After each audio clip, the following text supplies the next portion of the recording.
Panginoon sa langit, makapangyarihan sa lahat. Maraming salamat po, Panginoon, sa araw na yan, Lord. Salamat po. Sapagkat isang dakilang delay sa amin. Kami ay sama-samang sumamba. Isang tunay, banal, at makapangyarihan. Salamat po, Panginoon. Salamat, Lord. Magawa ka sa amin. Meron ka po nga tinatama sa aming Panginoon. Sa mga panahon, Lord, nakaranas din po kami paalo. Salamat po. Ipapakita lang at ipapakita lang na kami yung mga anak.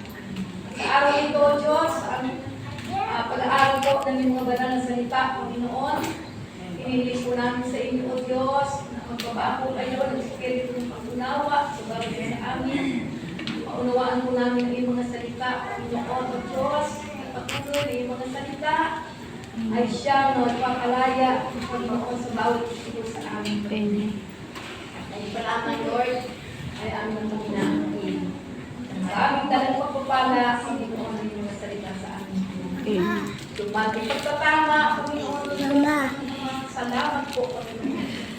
Pagkatuloy naman po namin. Diyos.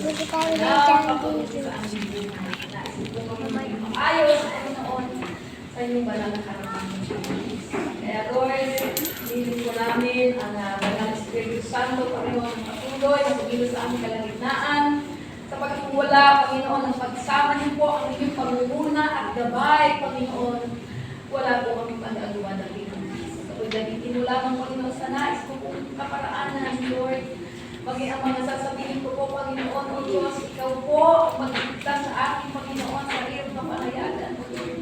Hindi ang aking kalooban, Panginoon, O Diyos, ang magyari at ang ganang, hindi ang iyong banal na kalooban sa aming kaligtasan.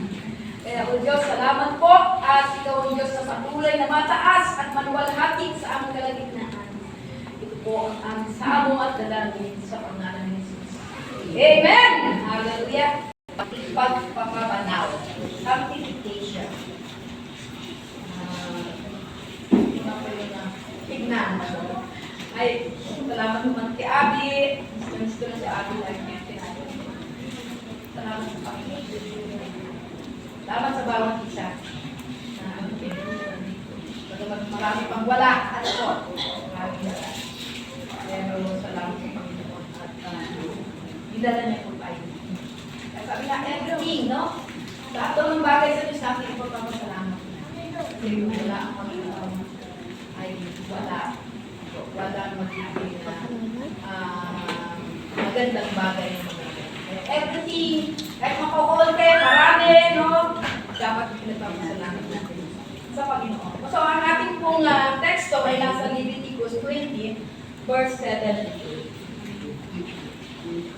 Sabi po yan, ilaanin niyo sa akin ang inyong sarili at magpakabanal kayo sapagkat ako si Yahweh, ang inyong Diyos. Ingatan ninyo at sundin ang aking mga tuntunin. Ako si Yahweh, inilalaan ko kayo para sa akin. So, short lang ang ating scripture reading. So, ang sanctification daw po, yun ay sabi nga ay pagpapabanal ng Panginoon sa atin. Pagpapakita po ng uri ng pamumuhay ng Diyos. At ang Diyos din ang gagawa niya sa ating mga buhay. Sabi nga, yung justification, ano po, na tayo pinabalansaran ng Panginoon, sabi pinatawad tayo ng Panginoon, at sabi nga, mula nang tinanggap natin siya bilang Panginoon, at at doon po, nasa pagpapalansaran ng Panginoon sa atin, yung tinatawag pong justification, tayo po ay tinawag niya mga banal. Pinawalansaran. Kaya sabi ko po, we are called saints po. Tayo po ay mga santo. Po, mga santo at santa. Kasi tayo po ay dinastify na ng ating Panginoon, tinatawag na po tayo. Ano po? Kaya kung tatawagin nga rin po tayo sabihin natin Santa Liberty, Santa Gina, Santo Eduardo, Santo Marvin, tayo po ay binanag na ng Panginoon. At hindi lang po naman sinasabi mga saints na sinasamba ng tao ng santo. Ito po. Kapag yung lahat po na tumanggap kay Jesus at pinatawag ng Panginoon ay tinatawag kong mga banal or saints sa English. Kami, nagkakasala pero sinasamahan pa rin ng Diyos. Kasi akala natin talaga sa banal ay hindi na nagkakasala. Hindi na nagkakasala kasi sabi na banal. Pero sabi nga po, nagkakasala pa rin tayo pero sinasamahan pa rin tayo ng Diyos. Hindi tayo po iniiwan ng Panginoon. Sanctification is a process of holiness upang tayo maging katulad ni Jesus.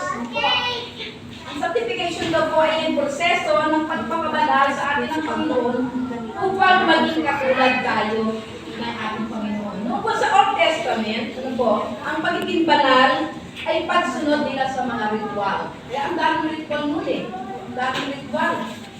Kasi magiging maayos ka lang sa harapan ng Diyos pag sinunod mo ito. Yun. Kaya ang daming mga ritual practices noon. At yun ang akala nila na sila ay magiging maayos at magiging banal sa harap ng Panginoon. So may mga moral ethics. Yung 10 puntos. Yung moral ethics. Pero sabi nga, wala namang nakasunod Wala nakasunod. Sa 10 puntos ng Panginoon. Doon sa Magdalena. Kasi na, sabi nga, hindi naman talagang kayang sundin. Pinag-iisa ka na. At sabi nga yung 10 puntos, masunod mo ngayon siya at rin sa hindi, balik wala niya. So yun, sa Old Testament, ang pagiging sanctified mo ay pagsunod sa mga rituals, kaya ang daming rituals noon.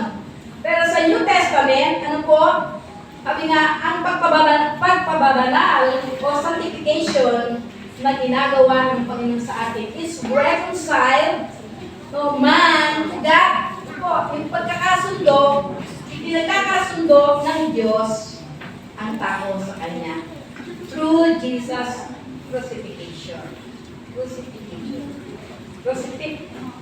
Yung pagkakapako ng ating Panginoon. Doon lamang po talaga nagkaroon ng reconciliation between man and God sa pamamagitan ng pagkakapako ng ating Panginoon. At sabi po doon sa Hebrews 12:14. So, tingnan po natin ang Hebrews 12:14. Yes. Ano po ang sinasabi niya sa Hebrews? Alam mo, Pastora? Wala ba? Ay? Teka. Sikapin ninyong makasundo ang lahat at magpakabanal kayo sapagkat hindi niyo makikita ang Panginoon kung hindi kayo mamumuhay ng ganito. Hindi makikita ang Panginoon at hindi talaga maayos yung ating relasyon sa Panginoon. Kaya sa hindi pwedeng maging banal kung tayo, sabi na dito, ay hindi magiging maayos sa harap ng Panginoon. Sabi niya, hindi makikita kasi